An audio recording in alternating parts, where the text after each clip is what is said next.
Yes. Assalamualaikum warahmatullahi wabarakatuh. Di sini kami dari kelompok 4 akan mempresentasikan tentang sistem informasi global, riset pasar, dan segmentasi, target, dan positioning. Untuk anggota kelompok 4, yakni saya sendiri, Ananda Cahyani Dwi Astuti, NIM 2019 342. Dan saya Muhammad Imam Rasidi, NIM 2019 532. Dan saya Rika Dipanata, NIM 2019 541.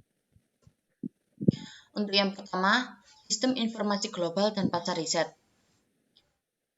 Yang pertama, teknologi informasi, sistem informasi manajemen, data besar untuk pemasaran global. Teknologi informasi atau TI itu mengacu pada proses organisasi untuk membuat, menyimpan, bertukar, menggunakan, dan mengelola informasi. Dan untuk sistem informasi manajemen itu untuk menyediakan manajer dan pengambil keputusan lainnya dengan aliran informasi yang berkelanjutan tentang operasi perusahaan. Dan untuk big data itu mengacu pada kumpulan data besar yang dapat dikenakan menjadi analitik untuk mengungkapkan pola dan tren.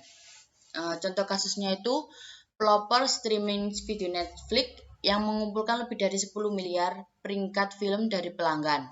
Netflix juga mengumpulkan data demografis tentang semua pelanggannya, meliputi umur, jenis kelamin, dan tempat tinggal. Selain itu, Netflix tahu bahwa pria berusia 20-an biasanya memiliki kebiasaan menonton yang akan diasosiasikan banyak orang dengan wanita berumur 70 tahun dan sebaliknya.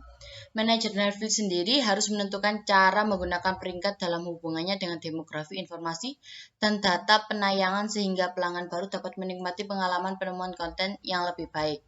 Seperti yang diilustrasikan oleh Netflix, pengumpulan data bukanlah tujuan itu sendiri, melainkan itu adalah sarana berakhir.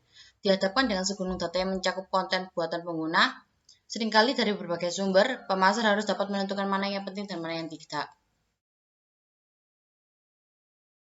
Untuk selanjutnya itu sumber informasi pasar. Pemindahan lingkungan merupakan sumber informasi penting. Penelitian telah menunjukkan bahwa kantor pusat eksekutif perusahaan global memperoleh sebanyak 2/3 dari informasi mereka butuhkan dari sumber pribadi. Contoh kasusnya itu toko pertama Walmart di Cina menyimpan sejumlah produk tenaga ekstensi dan botol kecap raksasa. Tapi toko tersebut merupakan produk yang tidak pantas untuk lokal pelanggan. Joe Hatfield selaku eksekutif puncak Walmart untuk bagian Asia mulai berkeliaran di jalanan Shenzhen, Cina untuk mencari informasi pasar dan juga mencari ide. Dan dari pengamatannya tersebut terbayar dengan dibukanya toko Walmart itu di Dalian, Cina pada bulan April 2000. 1 juta pembeli melewati pintu di minggu pertama, yang artinya mereka menyerbu berbagai produk mulai dari kotak makan siang, pizza yang atasnya dengan jagung dan nanas, dan lain-lain. Berlaku juga ketika Jim Stengel selaku Chief Marketing Officer di Procter & Gamble, dia memindahkan manajernya dari keasikan dengan data penelitian ke pandangan yang lebih luas berdasarkan persepsi langsung. Untuk yang selanjutnya itu riset pasar formal. Informasi adalah unsur penting dalam merumuskan dan menerapkan strategi pemasaran yang sukses. Seperti dijelaskan sebelumnya, sistem informasi pemasaran harus menghasilkan aliran kontinu konfirmasi. Riset pasar sendiri sebaliknya adalah pengumpulan data yang spesifik dan sistematis. Proses pengumpulan data dan mengubahnya menjadi informasi yang berguna bisa sangat rinci. Dalam diskusi tersebut, kita akan fokus pada 8 langkah dasar, yakni yang 1, kebutuhan informasi, 2, definisi masalah, 3, memilih unit analisis, 4, itu memeriksa ketersediaan data, 5, menilai nilai penelitian, 6, desain penelitian, 7, analisis data, dan yang terakhir, interpretasi dan presentasi. Untuk selanjutnya itu kontrol kantor pusat riset pasar. Masalah penting bagi perusahaan global adalah di mana menemukan kendali atas kemampuan penelitian organisasi. Perbedaan antara perusahaan multinasional, polisentris, dan global serta perusahaan geosentris tentang masalah ini adalah signifikan. Dalam perusahaan multinasional, tanggung jawab untuk penelitian didelegasikan kepada anak perusahaan yang beroperasi. Tetapi perusahaan global mendelegasikan tanggung jawab untuk penelitian kepada anak perusahaan yang beroperasi, tetapi tetap memiliki tanggung jawab dan kontrol keseluruhan penelitian sebagai fungsi kantor pusat. Untuk selanjutnya bisa dijelaskan oleh teman saya. Untuk selanjutnya yaitu sistem informasi pemasaran sebagai aset strategis. Munculnya perusahaan transnasional berarti bahwa batas-batas antara perusahaan dan luar dunia sedang larut. Pemasaran secara historis bertanggung jawab untuk mengelola banyak hubungan melintasi batas itu. Batas antara pemasaran dan fungsi lainnya juga larut. Dan gagasan tradisional pemasaran sebagai area fungsional yang berbeda dalam perusahaan mungkin memberi jalan ke model baru. Proses pengambilan keputusan pemasaran juga berubah, terutama karena perubahan peran informasi dari alat pendukung menjadi aset strategis yang menghasilkan kekayaan. Intinya, perusahaan semakin menghadapi sumber persaingan baru dari perusahaan lain secara historis dan kompetitif industri, terutama jika perusahaan-perusahaan lain juga intensif informasi. Yang kedua ada segmentasi target posisi. Segmentasi pasar mewakili upaya untuk mengidentifikasi dan mengkategorikan kelompok pelanggan dan negara sesuai dengan karakteristik umum. Menargetkan adalah proses mengevaluasi segmen dan memfokuskan upaya pemasaran pada suatu negara, wilayah, atau sekelompok orang yang memiliki potensi signifikan untuk merespon. Penargetan tersebut mencerminkan kenyataan bahwa perusahaan harus mengidentifikasi konsumen yang dapat mencapai paling efektif, efisien, dan menguntungkannya. Akhirnya, positioning yang tepat diperlukan untuk membedakan produk atau merek dalam pikiran pelanggan atau target. Selanjutnya ada segmentasi pasar global. Segmentasi pasar global telah didefinisikan sebagai proses mengidentifikasi segmen tertentu, apakah mereka kelompok negara atau kelompok konsumen individu. Pelanggan potensial dengan atribut homogen yang cenderung menunjukkan respon serupa terhadap pemasaran perusahaan campur. Menilai potensi pasar dan memilih target pasar atau segmen. Menilai daya tarik segmen yang diidentifikasi. Bagian dari proses ini terutama penting ketika mengukur pasar negara berkembang sebagai target potensial. Pada tahap inilah pemasar global harus memperhatikan beberapa potensi jebakan yang terkait dengan pasar proses segmentasi. Misalnya di negara Cina, India, Brasil merupakan pasar negara berkembang yang tidak diragukan lagi menawarkan potensi dalam jangka panjang. Manajemen harus menyadari bahwa tujuan pertumbuhan laba dan pendapatan jangka pendek mungkin sulit dicapai. Pada tahun 1990-an, perusahaan barang kemasan konsumen lainnya mempelajari pelajaran kasus ini Latin Amerika, dan sebaliknya juga keberhasilan McDonald Rusia selama periode yang sama adalah studi kasus dalam penghargaan ketekunan dan prospek jangka panjang. Untuk selanjutnya dijelaskan oleh Baik, yang selanjutnya itu ada keputusan pemasaran produk.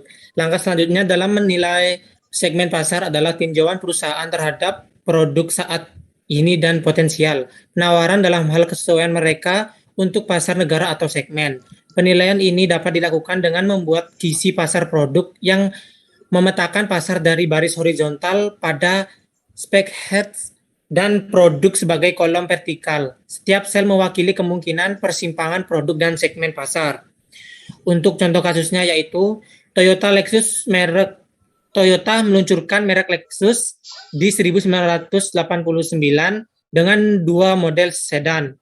Dalam hal segmentasi pasar, pembelian mobil mewah Lexus berharap untuk menarik dikaitkan dengan demografi berpenghasilan tinggi. Pada tahun 1996, Lexus meluncurkan yang pertama yaitu SUV. Keputusan untuk memasuki pasar produk SUV mewakili keinginan manajemen untuk mencapai konsumen berpenghasilan tinggi dan gaya hidupnya membutuhkan sesuatu selain sedan mewah. Di 2012, Lexus menawarkan total 11 model berbeda di Amerika Serikat.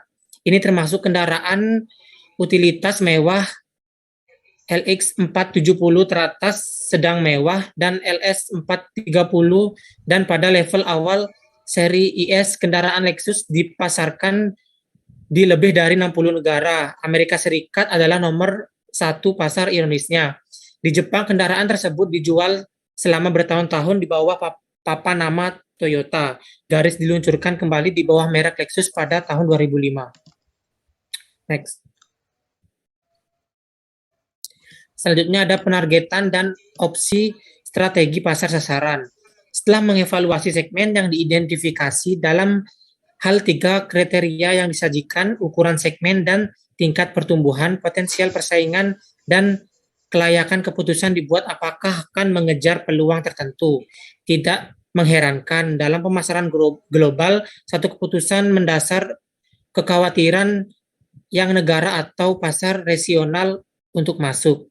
Misalnya, pasar kendaraan India dapat disegmentasi menjadi skuter dan pengemudi sepeda motor dan mereka mampu kendara dengan roda 4. Target pasar untuk tata motor nano microcar adalah driver roda 2 yang bersedia dan mampu mengupdate ke roda 4. Ketika Nano diluncurkan pada April 2009, rata-rata memperkirakan penjualan 20.000 kendaraan per bulannya.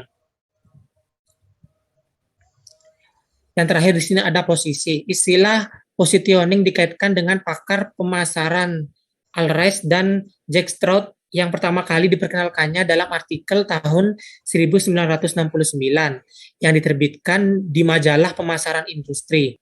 Positioning sering digunakan dalam hubungannya dengan variabel segmentasi dan strategi penargetan. Misalnya, Unilever dan barang konsumsi lainnya, perusahaan sering terlibat dalam pemasaran target yang berbeda, menawarkan berbagai merek dan kategori produk tertentu.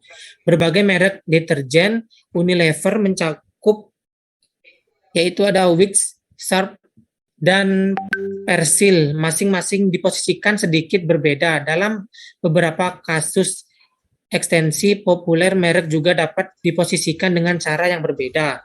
Pasta gigi Colgate total diposisikan sebagai merek yang membahas berbagai masalah kesehatan mulut termasuk penyakit gusi.